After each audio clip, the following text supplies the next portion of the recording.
Devon from Weston Precision Audio has released a new module, and I've had it for a little while. But because I've been so busy with things, I haven't dove into it as much as I should have or would have liked to. I've got it set up in one of its basic functions at the moment.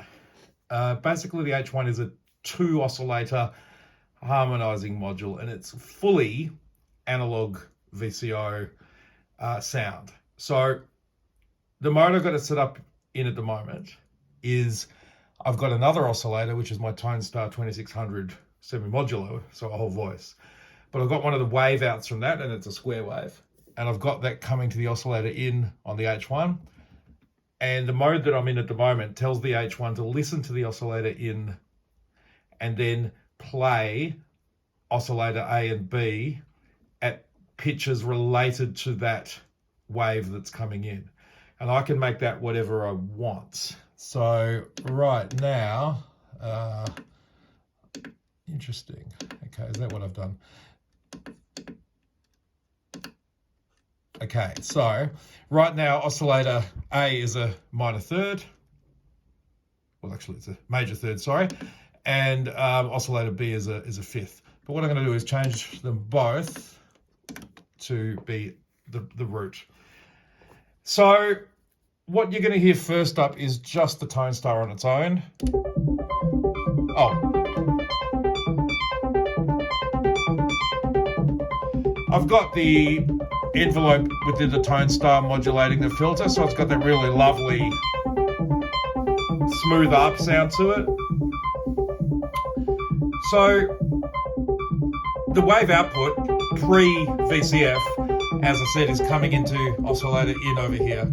And you can see the lights flashing on the top of the H1. And that's the H1 saying, well, I can hear a signal coming in on os in, and I'm quantizing my outputs for A and B, and I'm looking at A at the moment, as defined by the little orange light there, to these notes. So what happens if I start to bring that in? I've got A and B connected to a Roland 521 VCF, so both two inputs on that, which is a filter, and I'm using that as a mixer as well.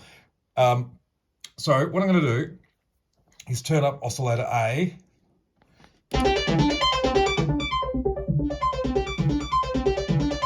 Right. Now you can hear there's an extra bit of thickness there from the extra sound coming in, but right now it's just playing the same pitch, which is fine. And I've also got the envelope out from the ToneStar modulating the VCF as well, the Roland VCF. Long story. What I'm going to do now is change that to be with the root note of a third, and I'll just take it out for now, and I'm going to bring it back in gradually. So that's the ToneStar by itself.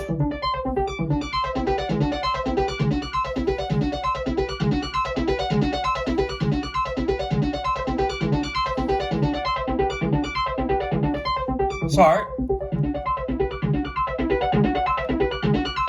now I'm going to take the ToneStar out. So that's oscillator A on its own. Let's bring oscillator B in. Now it's playing a triangle wave output. Sorry, it's a saw wave output there. Let's get oscillator B happening. And I'm going to change that to be a fifth. So now I'm playing a third and a fifth.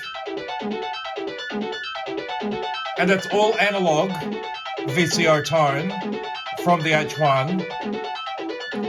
Let's take the modulation out of the...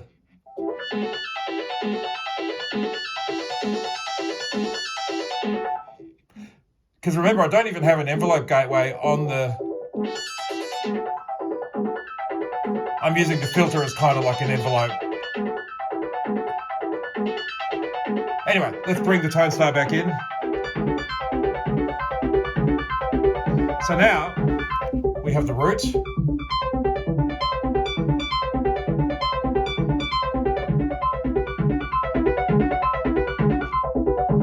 And the third.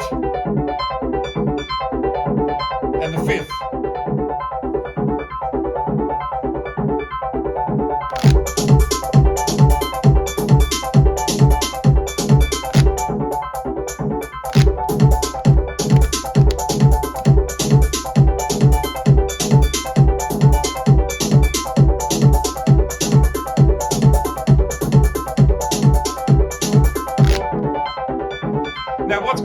patch is, because I'm not even using an envelope gateway on the H1.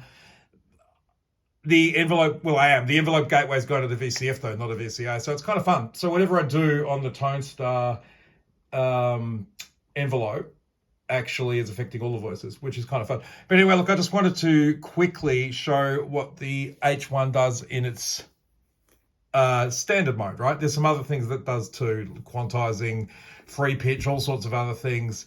You can make it play chords based on the root note that's coming in and so on. But I think you'll agree that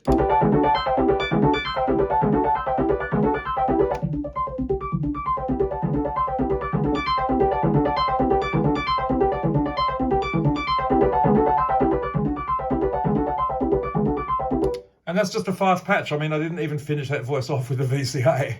I cheated. Anyway, this is cool. It's an amazing module. Brilliant work, Devon.